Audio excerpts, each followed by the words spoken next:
Halo teman-teman semuanya, perkenalkan saya Zalikar Azhari dengan NIM 23129280.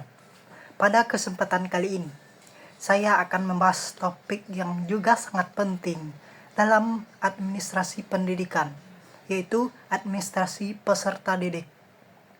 Nah teman-teman, administrasi peserta didik merupakan bagian dari manajemen pendidikan yang krusial dalam menjamin sistem kelancaran proses belajar mengajar dari peserta didik. Nah, dalam video kali ini kita akan membahas 4 hal yang utama dalam administrasi peserta didik. Yang pertama itu ada pengertian administrasi peserta didik. Yang kedua, ada proses administrasi peserta didik. Yang ketiga, ada jenis-jenis instrumen administrasi peserta didik, baik itu instrumen manual maupun elektronik. Nah, yang keempat itu ada peran guru dalam administrasi peserta didik. Mari kita mulai dengan administrasi. Apa itu administrasi peserta didik? Nah, oke teman-teman.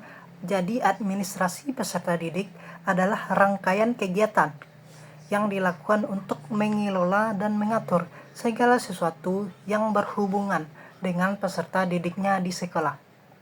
Mulai dari pendaftaran, pembinaan, hingga kelulusan para peserta didiknya. Ini mencakup segala sesuatu aspek mulai dari pengelolaan, data siswa, penerimaan siswa baru, pembinaan kedisiplinan, hingga perencanaan pembelajaran. Nah, jadi teman-teman, tujuan dari administrasi peserta didik ini adalah untuk mendukung proses belajar mengajar agar berjalan lancar, terarah, dan sistematis. Sehingga teman-teman, dengan adanya manajemen yang baik, kebutuhan para peserta didiknya dapat terpenuhi secara efektif sehingga mereka dapat mengembangkan potensi dari dalam dirinya baik secara akademik maupun non akademik.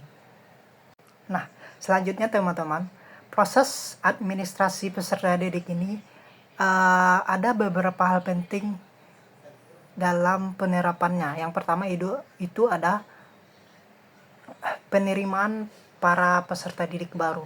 Nah, proses ini mencakup pengelolaan pendaftaran, seleksi, dan penerimaan siswa baru. Nah, semua data yang harus didistribusikan harus dikelola dengan cermat begitu. Mulai dari aktivitas siswa hingga berkas-berkas persyaratannya. Nah, yang kedua itu ada pembinaan pembelajaran. Setelah diterima, para peserta didik ini akan mengikuti proses pembinaan dan pembelajaran. Nah, di sini administrasi peserta didik mencakup pemantauan perkembangan siswa, absensi, pengaturan jadwal, serta catatan perilaku dan prestasi akademiknya.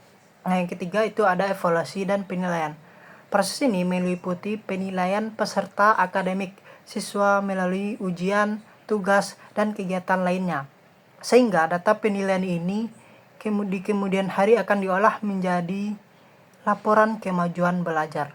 Nah, yang keempat itu ada kelulusan para peserta didik. Nah, pada tahapan ini, itu adalah tahapan terakhir dalam pengelolaan data kelulusan siswa. Ini termasuk pencatatan hasil akhir dan aktivitas kelulusan para peserta didik. Nah, selanjutnya teman-teman, dalam administrasi peserta didik ada 2 jenis instrumen yang sering digunakan dalam proses belajar mengajar.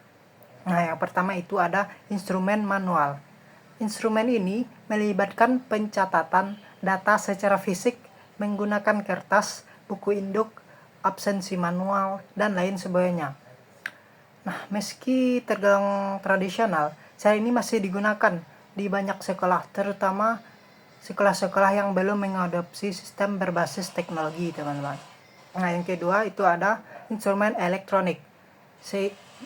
instrumen elektronik ya teman-teman. Seiring berkembangnya teknologi, sistem administrasi peserta didik juga berkembang menjadi berbasis elektronik.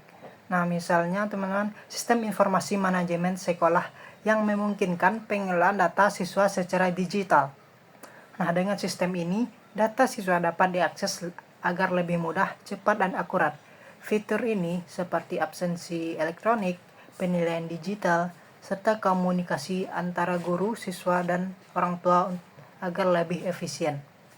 Nah, selanjutnya teman-teman, guru juga memiliki peran yang sangat penting dalam proses administrasi peserta didik ini. Berikut adalah beberapa peran utama guru dalam proses ini. Yang pertama itu ada guru dapat bertanggung jawab untuk mengelola data siswa di kelas mereka. Ini mencakup catatan absensi, nilai, dan perkembangan belajar siswanya.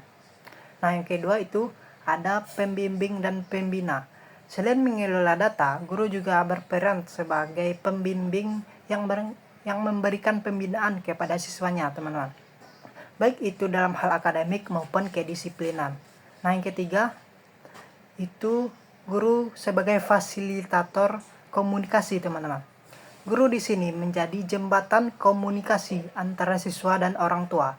Guru harus memastikan bahwa setiap informasi mengenai perkembangan peserta didik tersampaikan dengan jelas dan tepat waktu. Nah, yang keempat teman-teman, sebagai penggunaan teknologi. Di era digital saat sekarang ini, guru juga perlu beradaptasi dengan teknologi, teman-teman. Dengan instrumen elektronik seperti sistem informasi sekolah, guru dapat mengelola administrasi peserta didik dengan lebih efisien. Nah, demikianlah pembahasan saya mengenai administrasi peserta didik yang mencakup pengertian, proses, instrumen, dan peran guru dalam administrasi peserta didik ini. Administrasi peserta didik baik yang sangat membantu kelancaran proses pendidikan dan perkembangan siswa di sekolah. Semoga video ini dapat bermanfaat bagi kita semua dalam memahami pentingnya administrasi peserta didik. Terima kasih telah menonton dan sampai jumpa pada pembahasan materi selanjutnya.